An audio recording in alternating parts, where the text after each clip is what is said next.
یو ملګری تاسو کړه د مسواک په فائدو په باره کې چې د مسواک فائدې راته بیان کړي. دا یو خبره ځان سره یاد وساته، بعضی اشیاء داسې دي چې هغه کې حقیقت کې ډېرې فائدې دي او هغه کې روحاني او معنوي فائدې دي چې هغه نه یو مسواک دی، زمزم اوبه دي، شهد دی، کلونجي ده، زیتون دی. مولا علی قاری په مرقات کې لیکلي دي چې د مسواک اویا فائدې دي.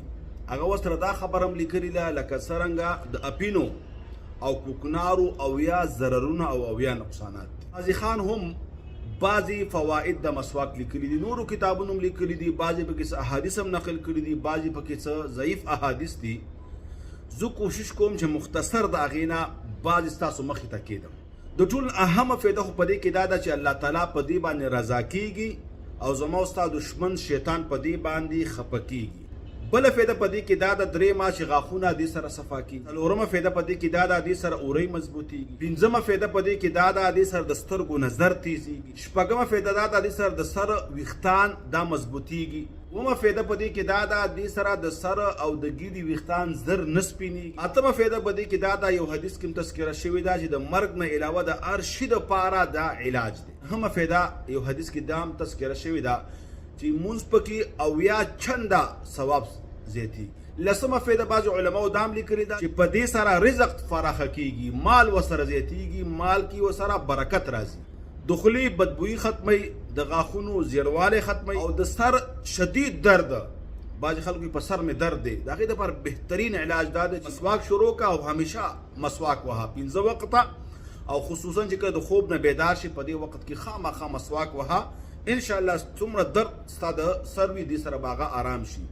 بل دماغو ته سکون رسي، یو روایت کې راځي دماغ وسره پر سکون کیږي او یو روایت دا معلومیږي چې د غاښونو درد وسره ختمي او یو روایت کې دا هم راځي سره غاښونه سپینېږي او پړقا کوي او مخ وسره روښانه کیږي او د ملائکو د مصافحې امید دی چې ملائک د سره لاس ملاو کی او یو روایت کې دا هم راځي چې دا خوله د قرآن د راوتلو یوه لار ده. تاسو دا خپله خوله مزینه کوي، خوشبویه کوي په مسواک سره.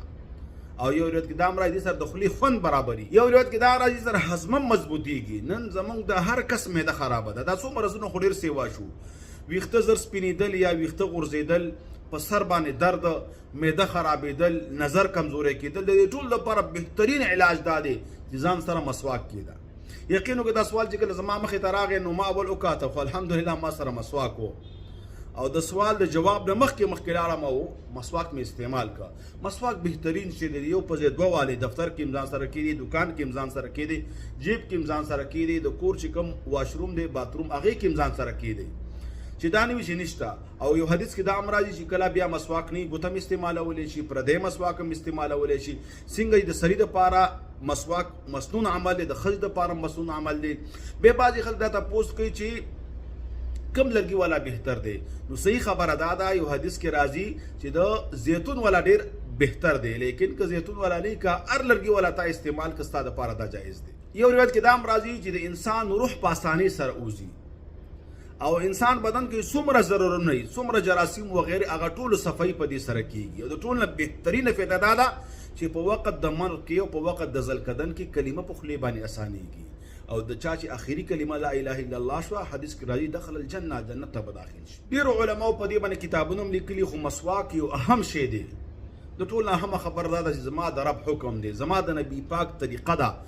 ښه په مینه محبت سره مسواک استعمالوي په نیت د ثواب، الله به اجر درکړي، الله تعالی به دنیا او آخرت ستا ښایسته کړي.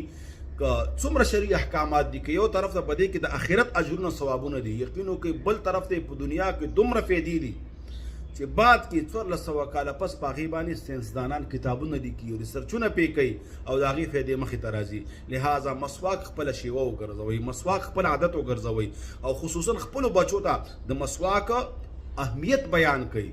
مسواکونه ورته واخلئ، هر ماشوم ته هر بچي ته مسواک ورکئ. د نورو تپوسونو سره د مسواک تپوس هم دی کوه چې مسواک دی وهلی که نه، غاښونه چې کوه چې کله خیرنې ورشه بچی فورا لاړ شه مسواک ووهه، دا ډېره فایده ده. اوس نه خپل بچي په دې باندې عادت کوي. واقول قولي هذا استغفر الله لي